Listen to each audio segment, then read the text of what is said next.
Assalamualaikum warahmatullahi wabarakatuh. Perkenalkan, nama saya Fatur Rahman, NIM 2312575.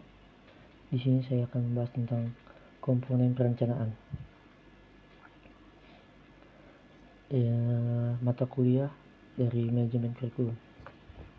Perencanaan adalah proses menentukan tujuan dan sasaran yang ingin dicapai dan menetapkan bidang dan sumber daya yang diperlukan agar seefisien dan seefektif mungkin. Perencanaan harus dipersiapkan sebelum penerapan fungsi manajemen lainnya karena menentukan kerangka kerja untuk melaksanakan fungsi manajemen lainnya. Setelah proses berpikir itu dilakukan, langkah selanjutnya adalah menyusun serangkaian tindakan untuk mewujudkan apa yang telah dipikirkan. Kurikulum menurut para ahli mempunyai makna yang berbeda-beda. Lazimnya, rencana yang disusun untuk melancarkan kegiatan yang hendak dicapai baik dalam lingkungan formal maupun non-formal. Menurut Gulatorn, kurikulum adalah perencanaan yang disiapkan sebagai pedoman belajar dalam sekolah yang pada umumnya dimunculkan dalam dokumen dan diterapkan dalam kelas. Di dalam Undang-Undang Nomor 20 Tahun 2003 tentang Sistem Pendidikan Nasional, kurikulum adalah seperangkat rencana dan pengaturan mengenai isi dan bahan pelajaran serta cara digunakan sebagai pedoman penyelenggaraan kegiatan pembelajaran untuk mencapai tujuan pendidikan tertentu. Pembahasan yang pertama adalah analisis kebutuhan. Analisis kebutuhan ada 3. Yang pertama, kebutuhan peserta didik, kebutuhan masyarakat, dan perkembangan iptek. Yang pertama yaitu kebutuhan peserta didik. Peserta didik adalah individu yang sedang menjalani proses pendidikan, baik di tingkat formal seperti sekolah dasar, menengah, dan perguruan tinggi, maupun non-formal seperti kursus dan pelatihan. Mereka adalah subjek utama dalam sistem pendidikan yang bertujuan untuk mengembangkan pengetahuan, keterampilan, sikap, dan nilai-nilai yang diperlukan dalam kehidupan. Dalam perencanaan manajemen kurikulum, kebutuhan peserta didik menjadi faktor utama yang harus diperhatikan agar kurikulum yang dirancang dapat memenuhi tujuan pendidikan dan perkembangan siswa secara optimal. Berikut adalah beberapa kategori utama kebutuhan peserta didik. Yang pertama, kebutuhan akademik. Materi pembelajaran yang sesuai. Siswa membutuhkan materi yang sesuai dengan tingkat perkembangan dan gaya belajarnya. B. Belajar metode pembelajaran yang variatif. Penggunaan berbagai strategi pembelajaran seperti diskusi, eksperimen, ataupun pendekatan berbasis proyek. C. Bimbingan dan remedial. Bantuan tambahan bagi siswa yang mengalami kesulitan dan memahami materi. D. Pengayaan bagi siswa berbakat. Program khusus untuk siswa yang memiliki kemampuan lebih tinggi dalam bidang tertentu. Yang kedua, ada kebutuhan sosial emosional. Aspek yang berkaitan dengan interaksi sosial dan kesejahteraan emosional, seperti dukungan psikologis. B. Rasa aman dan nyaman. C. Keterampilan sosial. D. Motivasi dan minat. Yang ketiga, ada kebutuhan fisik. Hal-hal yang berkaitan dengan kesehatan dan kesejahteraan fisik siswa ada 3, yaitu fasilitas yang ramah anak, nutrisi yang cukup, dan kesehatan dan keamanan. Yang keempat, kebutuhan pengembangan diri dan karir. Kebutuhan yang berkaitan dengan kesiapan siswa dalam menghadapi masa depan ada 3, yaitu yang pertama, bimbingan karir. Yang kedua, pelatihan keterampilan hidup. Yang ketiga, eksplorasi bakat dan minat. Dengan memahami dan memenuhi kebutuhan peserta didik secara menyeluruh, sekolah dan guru dapat menciptakan lingkungan belajar yang lebih efektif, inklusif, dan mendukung perkembangan optimal siswa. Dan selanjutnya, pembahasan yang kedua, yaitu kebutuhan masyarakat.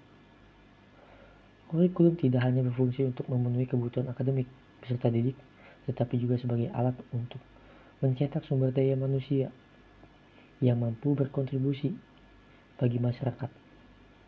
Dalam perencanaan manajemen kurikulum, kebutuhan masyarakat menjadi salah satu faktor penting yang harus diperhitungkan agar pendidikan yang diberikan dapat relevan dan memberikan manfaat bagi peserta didik serta masyarakat secara luas. Oleh karena itu, perencanaan kurikulum harus mempertimbangkan faktor-faktor seperti ada 4, yaitu yang pertama, kebutuhan tenaga kerja dan perkembangan industri di suatu daerah. Yang kedua, nilai budaya dan karakter bangsa yang harus dilestarikan. Yang ketiga, kemajuan teknologi yang perlu diadaptasi dan dalam pembelajaran. Yang keempat, tantangan sosial dan lingkungan, seperti isu kelanjutan dan perubahan iklim. Pembahasan ketiga yaitu perkembangan iptek. Perkembangan ilmu pengetahuan dan teknologi iptek memiliki dampak besar dalam dunia pendidikan, terutama dalam perencanaan manajemen kurikulum. Kurikulum yang baik harus mampu beradaptasi dengan perkembangan iptek agar dapat menciptakan lulusan yang siap menghadapi tantangan zaman.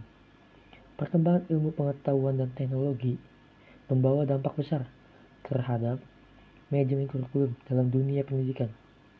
Seiring dengan pesatnya kemajuan, teknologi sistem pendidikan harus beradaptasi agar kurikulum tetap relevan dengan tuntunan zaman. Iptek membantu meningkatkan efisiensi pengelolaan kurikulum, inovasi dalam proses pembelajaran, dan relevansi materi yang diajarkan kepada peserta didik. Iptek mempengaruhi berbagai aspek dalam manajemen kurikulum. Di antaranya, yang pertama, pembaruan isi kurikulum agar sesuai dengan perkembangan sains dan teknologi terkini. Yang kedua, penerapan teknologi dalam pembelajaran untuk meningkatkan efektivitas dan efisiensi. Yang ketiga, digitalisasi administrasi pendidikan untuk mempermudah pengelolaan kurikulum. Dan yang terakhir, integrasi keterampilan abad ke-21 seperti literasi digital, pemecahan masalah, dan kreativitas. Dan pembahasan selanjutnya yaitu perumusan tujuan. Yang pertama ada tujuan umum dan tujuan khusus. Tujuan kurikulum yang direncanakan menurut Parke et al. Dikembangkan dari berbagai perspektif teori dan penelitian berdasarkan kekuatan sosial, human first, pengembangan manusia, human development, dan pembelajaran dari pembelajaran learning and learning style. Perencanaan kurikulum penting karena menjadi petunjuk untuk meningkatkan pekerjaan pendidikan yang akan dilakukan. Terkait dengan meningkatkan pekerjaan pendidikan yang akan dilakukan, itu perencanaan kurikulum dapat dilakukan oleh beberapa elemen seperti guru, kepala sekolah, pengawas, administrator, dan lainnya. Tujuan perencanaan manajemen kurikulum pendidikan adalah untuk menciptakan lingkungan belajar yang efektif dan berkualitas, serta meningkatkan mutu pendidikan. Tujuan perencanaan manajemen kurikulum yang pertama ada membantu siswa mencapai perubahan perilaku yang diinginkan. Yang kedua, menilai efektivitas pembelajaran dan pencapaian kompetisi siswa. Yang tiga, menggabungkan konsep-konsep utama keterampilan dan pengetahuan yang dibutuhkan siswa. Yang keempat, menciptakan lingkungan belajar yang kondusif. Yang kelima, mendorong pertumbuhan akademis bagi peserta didik. Yang keenam, memberikan pedoman kerja bagi pendidik atau guru. Yang ketujuh, memfasilitasi siswa ke jenjang berikutnya. Dan yang terakhir, memfasilitasi siswa agar memilih program studi atau jurusan sesuai dengan potensi. B. Penetapan standar kompetensi. Penetapan standar kompetensi pendidikan adalah upaya untuk menentukan tolak ukur, menggambarkan kemampuan peserta didik setelah menyelesaikan pendidikan. Standar kompetensi pendidikan juga disebut sebagai standar kompetensi lulusan atau SKL.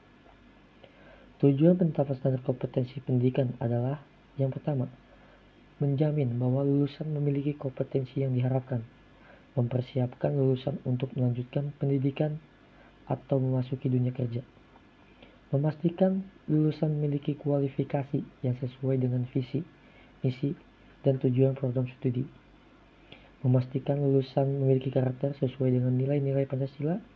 Dan yang terakhir, memastikan lulusan mampu menerapkan, mengembangkan, dan menemukan ilmu pengetahuan secara teknologi. C. Pengembangan struktur kurikulum. Struktur kurikulum mencakup standar kompetensi materi dan metode pembelajaran yang sesuai. Prinsip utamanya yaitu yang pertama, kurikulum merdeka, memberikan kebebasan bagi sekolah dalam menyusun kurikulum sesuai kebutuhan lokal. Yang kedua, metode inovatif, pembelajaran berbasis proyek dan penilaian otentik. D. Pengorganisasian materi. Tujuan pengorganisasi materi dalam perencanaan manajemen kurikulum pendidikan adalah untuk memudahkan guru dalam membuat program pengajaran, mengatur alokasi jam pelajaran, membentuk materi pembelajaran yang akan diajarkan kepada siswa, menggabungkan dua kurikulum atau lebih menjadi satu kesatuan, menggairahkan proses pembelajaran, dan yang terakhir menjadikan pembelajaran lebih bermakna. E. Penetapan alokasi waktu. Penentuan alokasi waktu dan perencanaan manajemen kurikulum pendidikan adalah perkiraan waktu tatap muka antara pendidik dan peserta didik. Alokasi waktu ini ditetapkan untuk setiap semester dalam 1 tahun ajaran. Dasar penentuan alokasi waktu: yang pertama, mempertimbangkan jurnal kompetensi dasar. Yang kedua, mempertimbangkan kelulusan, kedalaman, dan tingkat kesulitan. Yang ketiga, berdasarkan kurikulum yang ditetapkan. Tujuan penentuan alokasi waktu dalam perencanaan manajemen kurikulum pendidikan adalah untuk memastikan pelaksanaan pembelajaran dengan baik. Yang pertama, alokasi waktu pembelajaran harus mempertimbangkan jumlah, kompetensi dasar, keluasan kedalaman, dan tingkat kesulitan. Alokasi waktu juga menentukan minggu efektif dalam setiap semester pada 1 tahun ajaran. Manajemen kurikulum sangat penting dalam proses pendidikan. Manajemen kurikulum diharapkan dapat memberikan lingkungan pembelajaran yang efektif dan berkualitas pada siswa. Manajemen kurikulum juga dapat memperkuat dan mengarahkan visi, misi, dan tujuan kurikulum. Dan yang terakhir, manajemen kurikulum dapat membuat perencanaan, pelaksanaan, dan evaluasi kurikulum berjalan dengan efektif, efisien, dan optimal.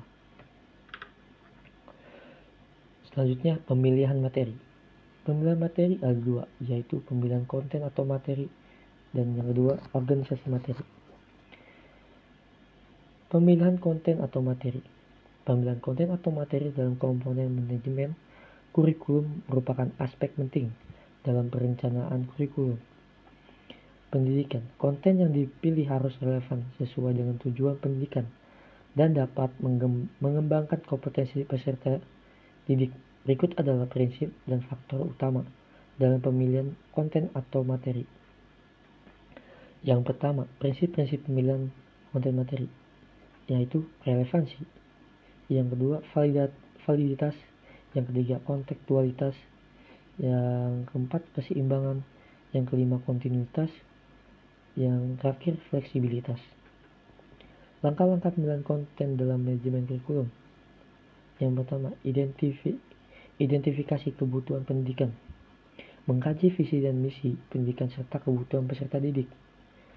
Yang kedua, analisis standar dan kompetensi, mengacu pada kurikulum nasional dan standar pembelajaran. Yang ketiga, pengembangan dan uji coba materi, mengembangkan konten berbasis penelitian dan melakukan uji coba. Yang terakhir, evaluasi dan revisi, menyesuaikan materi berdasarkan hasil evaluasi dan masukan dari berbagai pihak.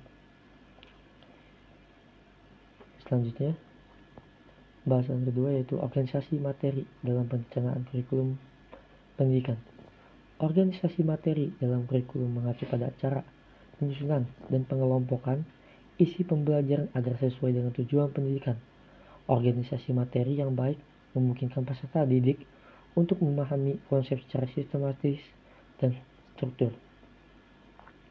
Prinsip-prinsip organisasi materi.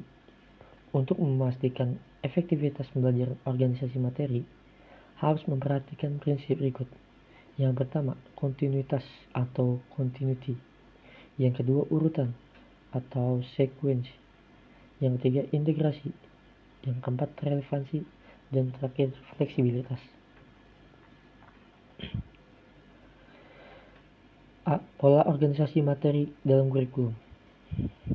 Pola subjek akademik, subjek centered curriculum. Yang kedua, materi dikelompokkan berdasarkan mata pelajaran tertentu, misalnya matematika, IPA, dan bahasa.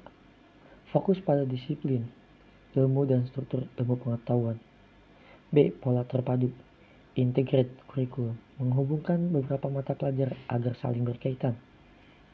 Contohnya adalah pendekatan STIM, Sains, Teknologi, Engineering, Matematik. C. Pola spiral, konsep yang sama diperkenalkan pada tingkat dasar, lalu dikembangkan lebih dalam di jenjang berikutnya. Contohnya adalah matematika, operasi hitung diajarkan di SD, lalu diperdalam dengan aljabar di SMP dan kalkulus di SMA. D. Pola berbasis kompetensi, competency based curriculum, berorientasi pada penguasaan keterampilan tertentu sesuai kebutuhan dunia kerja. Contohnya dalam kurikulum Merdeka yang berbasis profil belajar Pancasila. Yang terakhir, pola berbasis masalah. Materi disusun berdasarkan permasalahan nyata yang harus diselesaikan oleh siswa. Contohnya adalah metode pembelajaran berbasis proyek. Langkah-langkah dalam organisasi materi kurikulum. Yang pertama, analisis standar kompetensi dan pencapaian pelajaran. Yang kedua, penyusunan struktur mata pelajaran.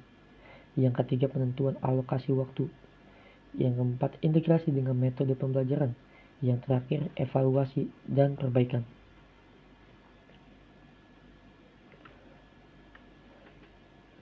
Dan selanjutnya yaitu strategi pembelajaran. Strategi pembelajaran ada 3, yaitu yang pertama, metode pembelajaran, yang kedua, sumber belajar, yang ketiga, penilaian pembelajaran. Yang pertama, metode pembelajaran. Perencanaan dalam manajemen kurikulum merupakan proses sistematis dalam merancang tujuan, isi strategi dan evaluasi pembelajaran agar sesuai dengan kebutuhan peserta didik serta kebijakan pendidikan. Beberapa metode pembelajaran yang dapat digunakan untuk memahami komponen perencanaan dalam manajemen kurikulum antara lain. Yang pertama yaitu metode ceramah. Yang kedua, metode diskusi. Yang ketiga, metode studi kasus. Yang keempat, metode problem based learning. Yang kelima, metode simulasi dan role playing. Yang keenam, metode project based learning. Yang terakhir, metode blend learning. B. Sumber belajar. Sumber belajar adalah segala sesuatu yang dapat digunakan untuk mendukung proses pembelajaran, baik berupa bahan ajar, alat, maupun lingkungan yang dapat membantu peserta didik dalam memperoleh pengetahuan dan keterampilan. Sumber belajar menjadi salah satu komponen penting dalam perencanaan kurikulum karena berperan dalam menentukan efektivitas penyampaian materi serta pencapaian tujuan pendidikan. Sumber belajar dalam perencanaan kurikulum berfungsi untuk yang pertama, meningkatkan efektivitas pembelajaran. Yang kedua, menyesuaikan dengan gaya belajar peserta didik. Yang ketiga, mendukung pembelajaran berbasis kompetensi. Yang terakhir, mendorong kemandirian belajar. Yang ketiga yaitu adalah penilaian pembelajaran. Penilaian pembelajaran dapat dikategorikan ke dalam beberapa jenis berdasarkan fungsi dan metode yang digunakan. Yang pertama, berdasarkan fungsi. Penilaian diagnosis. Penilaian diagnostik dilakukan sebelum pembelajaran untuk mengetahui kemampuan awal peserta didik. Yang kedua, penilaian formatif dilaksanakan selama proses pembelajaran untuk memberikan umpan balik dan perbaikan. Yang ketiga, penilaian sumatif dilakukan setelah pembelajaran selesai untuk menilai pencapaian akhir peserta didik, misalnya melalui ujian akhir semester. B. Berdasarkan teknik pengukuran. Penilaian tes tertulis atau pilihan ganda, esai, dan lain-lain. Tes lisan, tes praktik, misalnya ujian laboratorium. Penilaian non-tes, observasi, portofolio, penilaian proyek, dan kinerja. Jurnal reflektif. Dalam konteks manajemen kurikulum, penilaian pembelajaran memiliki beberapa penting, antara lain mengukur efektivitas kurikulum, menyediakan data untuk perbaikan pembelajaran, menentukan keputusan pendidikan, meningkatkan kualitas pembelajaran. Dan yang terakhir pembahasan yaitu evaluasi dan revisi. Yang pertama yaitu jenis evaluasi. Evaluasi kurikulum merupakan usaha sistematis yang dilakukan untuk memperbaiki kurikulum yang masih ada dalam tahap pengembangan maupun kurikulum yang telah dilaksanakan. Evaluasi kurikulum harus berorientasi kepada tujuan, berkesinambungan komprehensif, berfungsi ganda, dan berorientasi pada kriteria dan perencanaan manajemen. Kurikulum pendidikan evaluasi dapat dilakukan secara kuantitatif, kualitatif, formatif, dan sumatif. Yang pertama yaitu evaluasi kuantitatif. Berdasarkan metode eksperimen untuk memanipulasi keadaan sehari-hari menjadi keadaan yang diinginkan kurikulum. Evaluasi kualitatif. Analisis mendalam melalui wawancara dan observasi. Formatif. Dilakukan selama implementasi kurikulum. Sumatif menilai efektivitas kurikulum setelah diterapkan.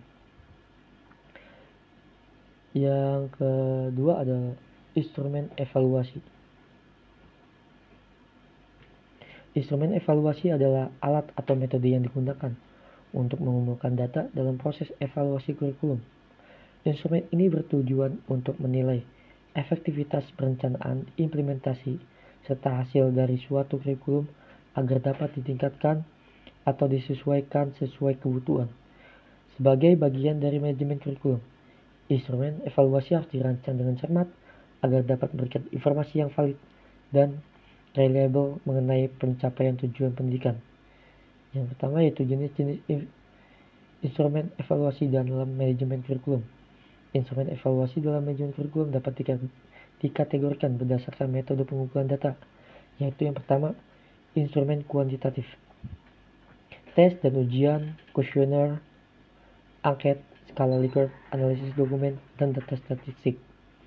Yang kedua, instrumen kualitatif. Observasi, wawancara, studi kasus, portofolio. Instrumen kombinasi, focus group discussion, jurnal reflektif, kriteria instrumen evaluasi yang baik. Yang terakhir adalah penggunaan hasil evaluasi. Evaluasi merupakan integral dalam manajemen kurikulum pendidikan yang berfungsi untuk menilai efektivitas dan efisiensi program pendidikan. Hasil evaluasi digunakan sebagai dasar untuk perencanaan pengembangan dan perbaikan kurikulum.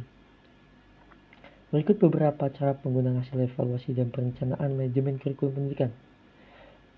Yang pertama, identifikasi kelemahan dan kekuatan kurikulum.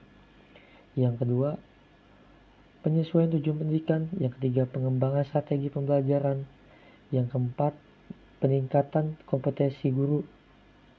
Yang kelima, pengalokasian sumber daya.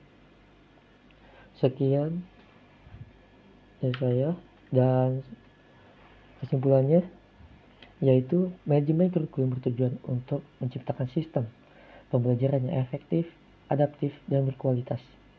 Komponen utama dalam perencanaan kurikulum meliputi yang pertama tujuan pendidikan, yang kedua isi atau materi kurikulum, yang ketiga strategi dan metode pembelajaran, yang keempat evaluasi dan penilaian, yang kelima sumber daya dan sarana prasarana. Perencanaan kurikulum yang baik mempertimbangkan kebutuhan peserta didik, masyarakat, serta perkembangan iptek agar dapat menciptakan lulusan yang kompeten dan siap menghadapi tantangan global. Sekian dari saya izin pamit. Assalamualaikum warahmatullahi wabarakatuh.